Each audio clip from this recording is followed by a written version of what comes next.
In this video, we are going over every single fantasy relevant wide receiver game by game, breaking it down. Who's a 1, who's a 2, who's a 3, who needs to be set on your bench. And the very first preview is Lamar Jackson going over 1 single yard. That's all he needs to do on Underdog Fantasy in order for you to be a winner, in order for you to make some money. All right. So if you go to Underdog Fantasy, download the app, which is linked down below, and you deposit just $10 with our code, you're going to get a deposit bonus. You're going to get this free square, and you'll get access to our weekly rankings, our waiver wire rankings, all that good stuff for free just for depositing with our code. Lamar Jackson needs 1 yard on Thursday Night Football tonight, so let's just jump right into that game. All right, we've got Baltimore at home as 6-point favorites against Cincinnati. The total is up to 53.5. This is crazy total territory right now. All right, they're expecting fireworks, which is what we got from them in the first game. I don't know if we see the same type of gameplay as we did last time. Obviously, both offenses and both passing offenses in particular are playing at a very high level. T. Higgins is going to be out for this one because I love the fact that I can make every single fantasy video, and in one point or another, I get to call T. Higgins the king of cones. He is literally the elite wide receiver 1 all cone team, all decade cone team at this point. Guy tweaks his fucking hamstring on a Friday, out for a month. 2 different IR stints from 2 different Friday practice tweaks. You just can't make this type of shit up. He's out. Jamar Chase is in your lineup. Zay Flowers is obviously in your lineup. I think the edge cases come into play. Andre Yoshivas, he's not a guy I'm dying to get into my lineup. He's shown almost no production outside of random touchdowns. But the Baltimore side of things gets a little crispy out here, I guess. You got Bateman and you got Deontay Johnson. Deontay Johnson coming over from Carolina. You've obviously peaked. You peaked so high with Deontay Johnson when Andy Dalton took over. He was like a surefire wide receiver 1, and now he's barely startable right now. He's playing split snaps. They're talking about in Baltimore how he's going to be the 3 behind Bateman. I don't know that I buy it. They didn't give up a lot to get him, and Bateman's played really well this year for just what they're probably looking for in a Deontay Johnson, Rashad Bateman type. So I would rather play those 2 than Yoshivas on the other side of the ball. But that being said, I'm not really looking to get either of those guys in my lineup. I think you could flex Bateman. I'm more hesitant about Deontay Johnson, but I think if you have no better options, like, you can get away with it without being absolutely ridiculed by the league. Baltimore has been one of the pass-friendliest offenses to opposing passing games. Second most fantasy points per game allowed to the wide receiver position. EPA per pass rank, number 3 in the NFL. The bad way. Cincinnati hasn't been great against wide receivers either. So I look at Bateman and Deontay Johnson both as like wide receiver 4 flex plays. But again, this is a game that they should be able to move the ball on both sides. They should be able to score a lot of points. So you could do worse than putting players into your lineup that are attached to this game. Then you have the Germany game. New York Giants, 5.5-point favorites against Carolina. On the Giants side of things, we've got Darius Slayton, who might be out because he's in the concussion protocol, which leaves Malik Neighbors as an obvious start against a weak Carolina defense. I think you could start Wan'Dale Robinson again. He's been really boom or bust since the beginning, like really strong start to the year. His target totals have kind of gone down a little bit. I still think in a PPR league, especially if Darius Slayton is out, then you're feeling pretty good about him as a wide receiver 3 flex option for Carolina. It looks like Adam Thielen, from what I've heard, is not going to make his return this week. Like, the vibes are a little bit off there. Deontay Johnson's obviously out of the picture. I think Xavier Legette is a fine start. I think Jalen Coker is someone who people got excited about last week. Jonathan Mingo's obviously out of the picture. I think Jalen Coker could be like a sneaky post-hype after one bad week bounce-back candidate. Legette is a dude who I think I'm going to have to start somewhere because I have T. Higgins. Absolute cone, if you haven't heard the news already around the globe. I'm gonna have to start Legette. I don't feel great about it because it's fucking Bryce Young under center, but Legette's getting a lot of targets. He's getting a lot of first read targets. He's making plays downfield. He's been, again, a few inches away from some really big games recently. He's scoring touchdowns, so Legette's like a mid wide receiver 3 for me. Coker's someone that I think you could play if you're desperate, to be honest with you. We'll move down to New England against Chicago. Chicago 6-point favorites at home. The sentiment around Chicago right now is horrible. The vibes are terrible. The offense looks clunky. They're giving up on the team. The locker room is shit. They've got offensive linemen now out, Darnell Wright, and you've got everybody on the practice report. So I don't know how the O-line is going to hold up. Caleb's missing passes that it didn't look like he ever missed in college. It's very off there in Chicago. That being said, like, I want to say, I want to get cute and say like Rome is the guy that I want to own rest of season. But to be honest with you, it's not like Keenan Allen or DJ Moore are starting to decline in terms of usage, right? In week 9, DJ Moore ran 100% of the routes. Keenan Allen ran 100% of the routes. DJ Moore has yet to have a single game this season with under 20% of the targets. Keenan Allen, his last 4 games, 28% of the targets, which was week 9, 30% of the targets, 21%, 21%, 14% in week 4, 33% in week 1. Rome Odunze is the one that's really been all over the place. 19% last week, 30% the week before, 8% the week before. So, like, Rome might be the most talented receiver there, but I don't think the offense is set up in a way that, like, allows us to know whether or not that's true on any given week. The matchup is relatively good. When we look at New England's secondary, sure, they've got some good players back there, Christian Gonzalez, etc., but their coverage rank per PFF is 22nd in the NFL. Their EPA per pass allowed is 28th in the NFL. So they're a good matchup. Where on the flip side, obviously, Chicago's pass defense has been elite all year. Despite missing, Jaquan Brisker and a bunch of these starters in the secondary, they've continued to play at a very high level. So on the New England side of things, I'm not looking to get anyone into my lineup in that passing game outside of Hunter Henry. For Chicago, you're really playing whack-a-mole. You're really playing hot potato here, trying to figure out who the guy is to get into your lineup. Anyone who owns any of these players, you know how fucking frustrating it's been for all of them. So, like, DJ Moore, low-end wide receiver 3. Keenan Allen, not very far behind him. Rome Odunze, not very far behind him. So, if you have a read on who you think is going to be the guy to go to this week, good for you, because that's not real and you're a liar and a fraud.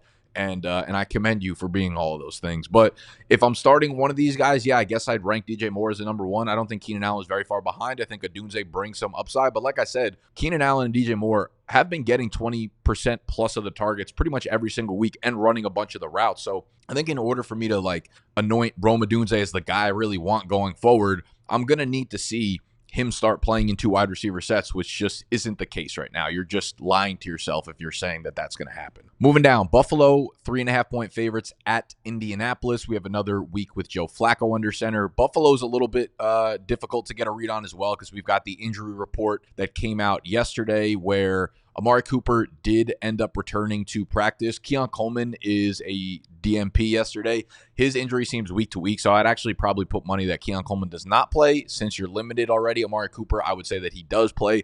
Curtis Samuel was limited, so he's probably going to play.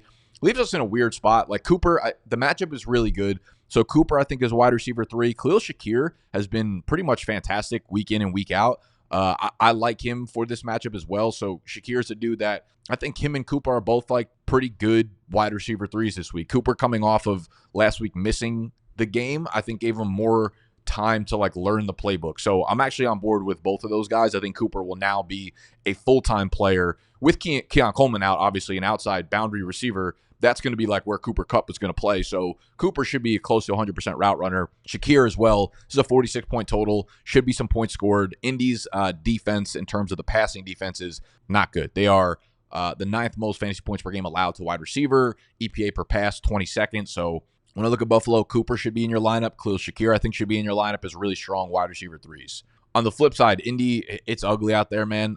Michael Pittman is a dude that I'm pretty much looking to avoid. Buffalo plays a lot of cover 2, which allows a lot of short passes over the middle. So I do think it's going to be a nice bounce back game for Josh Downs, but I'm not looking to get anyone else in the Indy offense into my lineup besides Downs. Minnesota on the road at Jacksonville, -4. 47-point total. Jacksonville's pass defense has been one of the worst in the NFL in quite a while. So you're obviously starting Justin Jefferson. I think you feel relatively good about Jordan Addison getting back into your lineup. He scored a touchdown last week. He's getting decent targets. He's obviously very volatile, boomer bust. So looking at him in the more, wide receiver 30 to 36 range, but still, nonetheless, this should be a game where Minnesota's going to throw the ball a lot and throw to their wide receivers a lot because Jacksonville's defense is terrible. On the flip side, we actually quite literally just got a text in the middle of this filming, in the middle of this game preview, that says Trevor Lawrence extremely uncertain to play in Week 10. Vibes not good. It'll either be Mac Jones or CJ Beathard. Really good signing for them getting Mac Jones, to be honest, as a backup quarterback, former first-round pick. So obviously there will be some drop-off here, but it won't be as significant as you see with a lot of other teams where it's like Lamar's out, that offense is cooked.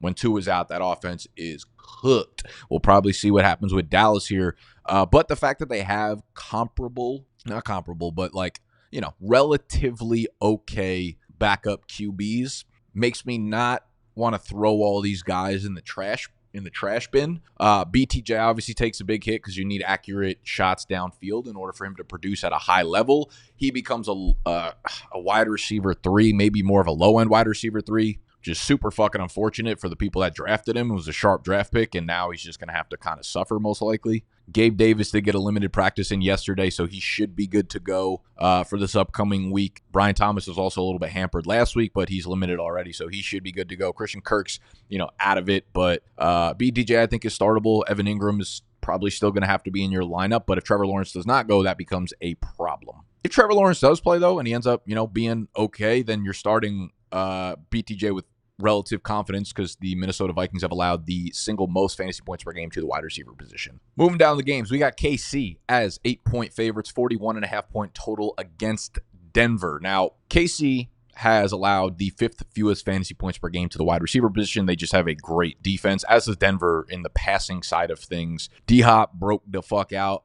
D-Hop's probably the only startable player here, and I actually think he's a rock-solid wide receiver, too. We saw him play that Rashee Rice role. We saw him get red zone looks. That was what I was saying 2 weeks ago, was like, I guarantee you they use him in some one-on-one balls in the end zone. Didn't get it that first week, but did get it the follow-up week, and I think he's going to be a heavily utilized red zone weapon down there. We'll get Patrick Surtain, so that's going to be a very tough matchup, but I still think he belongs in your lineup as a low-end wide receiver 2, high-end wide receiver 3. For Denver, Courtland Sutton's been playing really, really, really well. This feels like one of those matchups where KC says, hey, let's just take the top option out of the opposing team's offense, and that will probably be Courtland Sutton. So I'm a little bit lukewarm on Courtland Sutton this week. I still think he's been playing well enough for him to warrant a lineup spot, like a wide receiver 3 lowish, 30 to 36, where he's outperformed that, obviously, but the matchup is too tough for me. Atlanta, New Orleans. Atlanta is -3 in New Orleans. This is a 46-point over-under. This is one where we're going to have to heavily rely on the injury report here because Drake London obviously banged up his hip, but getting a limited practice in on Wednesday does bode well for Drake London's status for Week 10. Kyle Pitts was also limited with a hamstring injury, so with those two up in the air, I think they're more likely to play because they already got a limited practice in on Wednesday. That would, obviously make Darnell Mooney and Ray McCloud a little bit less usable. So what I've gathered from the Twitter docs out here is for Drake London, the hip pointer is a functional/pain thing, right? If he could tolerate it, then he can go. Kyle Pitts did leave Week 9 at some point with the hamstring. A little poke here, but the fact that he got limited practice already tells you that it's not as severe and he could definitely play. Both can play, both not guaranteed to play. If they go, you're starting both of them. This is a great matchup against the New Orleans Saints defense, who just got rid of Lattimore, who have been without Paulson Adebo, who might be without Kool-Aid McKinstry again, who did not practice, I believe, yesterday. So you start them. Darnell Mooney has been red hot as well. So you're starting Darnell Mooney as a really good wide receiver too. If Drake London doesn't go, Darnell Mooney to the fucking moon. Ray McCloud, I think, is a very desperate flex play if all of these guys play. If Drake London's out, though, I think you could do worse than Ray McCloud. I do think it's the offense probably focusing way more on the running backs and getting them involved and letting them run rampant on the Saints defense. So the volume might not be up there to that level. But I think Ray McCloud can be flexible if Drake London does miss his game. On the flip side, for New Orleans, I can't imagine anyone is excited about any wide receiver in New Orleans with Olave out, with Shaheed out. Taysom Hill should definitely be in your lineups as your tight end. But other than that, I'm not trying to get Cedric Wilson. Fucking MVS is on the Saints. Shout out to him for staying around in this fucking league despite being the number 2 cone in the world behind T. Higgins. But yeah, we're not starting any Saints. Next game, we got San Francisco -5 at Tampa Bay, 50.5-point total. So very high total. San Fran coming off the bye. Debo, high-end wide receiver 1, in my opinion. The target per route run rate, the target share that man gets when Brandon Ayuk is not on the field historically is unbelievably high. So I am really high on Debo going forward rest of the season. He should be in your lineup, obviously. Behind him, it gets a little bit trickier because we don't have Ayuk. Jawan Jennings got a limited practice in. Christian McCaffrey got the limited practice in. Jordan Mason got a full practice in, so he should be back. With Jawan Jennings, I've said this a few times this week already in previous videos, but it's a little tricky to understand who's going to be like the wide receiver 2, 3 here. Jawan Jennings has the trust of Shanahan. Jawan Jennings has been really good this year, but with C-Mac back, so many of the targets are going to go to C-Mac, George Kittle, Debo Samuel. And I think Ricky Pearsall started becoming more and more a part of that game plan for San Fran. And does Kyle Shanahan say, like, all right, I trust Juwan Jennings, but we want to start to invest more playtime into Ricky Pearsall, our first-round pick. I think that makes things tricky. I think Juwan is startable this week. I wouldn't feel terrible about it. This is a Tampa Bay offense allowing a shitload of fantasy points to the wide receiver position, the 6th most fantasy points to the wide receiver position on the season. Their EPA per pass rank is bottom 7 as well. So it's just a good matchup overall for San Fran. And I think Juwan Jennings is startable. I don't think Ricky Pearsall is startable until we see what that actual split looks like as the weapon number 4 in this offense. For Tampa Bay, it's so hard to start any wide receiver or any weapon that's not a running back or Cade Otton. So maybe if Jalen McMillan plays in this game, we could discuss that on Saturday or Sunday, but otherwise I am staying away from that passing offense. Pittsburgh, Washington. We got Washington 3-point favorites at home, 45.5-point total here. For Washington, you're starting Terry McLaurin. Even in a tough matchup for Pittsburgh, you're starting George Pickens in a good matchup. I don't think you could look at or start anybody else in this game. Tennessee and LA. All right, so we've got a 7.5-point spread here with a 38-point total, which tells you that Tennessee is not really going to do a goddamn thing. Calvin Ridley's getting a shitload of targets. This is an incredibly tough matchup. As you could see, the Chargers are one of the toughest passing matchups that you could find. Their coverage rank is top 5. Their EPA per pass is number 3. Fantasy points per game allowed to the wide receiver position, number 6. Now, Tennessee has been just as tough for opposing matchups. For Tennessee, however, they're without Lloyd Cushenberry now, another lineman that is hurt. Quandre Diggs, their safety, did not practice on Wednesday. L'Jarius Sneed did not practice again. Doesn't look like he's going to play. Jeffrey Simmons did not practice, but apparently it's a non-injury related rest day. Same thing with Calvin Ridley, so not too concerned with those. But they are banged up, and they don't have their secondary that they came into the year with, so it's not as strong. So what I'd say is for the Chargers, Quentin Johnson has produced at a high level when he is on the field running routes, but he's still playing like 70-ish% of the routes. It feels like every catch he has is like some lucky break where it's like a broken coverage play. So I'm not looking at last week and like super excited to get him into my lineup. Ladd McConkey is definitely in my lineup as a high-end wide receiver 3. I think Quentin Johnson is worthy of a flex play for sure, but the matchup, again, is relatively tough, and if things don't break his way, this is a 38-point total. I'm not, like, super excited about Quentin Johnson, but you can definitely do worse in your flex spot. Calvin Ridley, I think, is a wide receiver 3 as well. Someone that, just based on the target numbers that he's had with Mason Rudolph, I think Rudolph gets to start again this week. I think we do see Will Levis eventually, whether that's next week or week 12 or whatever. So I think you get Ridley in your lineup as a wide receiver 3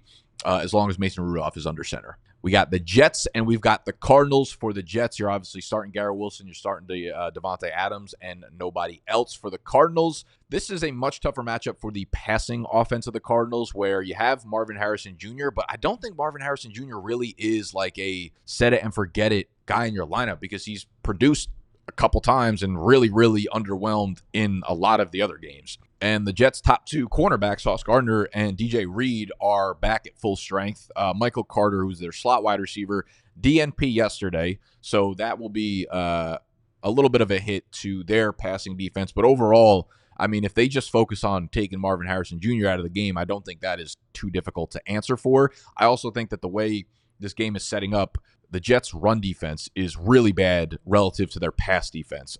And you have a guy like James Conner, you have dudes like Trey Benson and Amari DeMarcado who are playing well. I'd imagine Arizona is going to go with a very, very heavy run split and try to attack the Jets defense via the ground game, which will obviously take away clock, which will obviously take away pass attempts. So I think, they're not going to be a ton of leagues where you have much better options than Marvin Harrison Jr., but he's definitely not like a locked and loaded top 15, top 20 guy for me. I think he's on that fringe play of wide receiver 2, wide receiver 3. If you have 3 really strong wide receivers, you could definitely play them above MHA. Philly, Dallas. We got Philly -7 on the road in Dallas. It sounds like A.J. Brown is going to go, which is good news. He got a limited practice in despite the knee scare last weekend. If you get a limited practice in on Wednesday, very, very likely to play this upcoming week. Is he fully effective? I don't know. Apparently, the Twitter doctors are saying that the video that surfaced from practice yesterday was encouraging, and it didn't look like he was super limited. So hopefully we'll get a 90% A.J. Brown, and that's good because it's a great fucking matchup against the shitty Dallas Cowboys defense. Devontae Smith also randomly missed practice yesterday,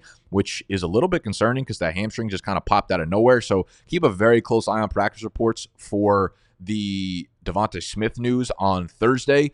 And I shared this resource with you guys, I think last week video or whatever. You can always check practice reports for free. RotoWire has a fucking amazing tool for this. If you just type in RotoWire Week 10 Eagles practice report, it'll bring you to the practice report, and it's broken down by like Wednesday, Thursday, Friday, DNP, LP, FP.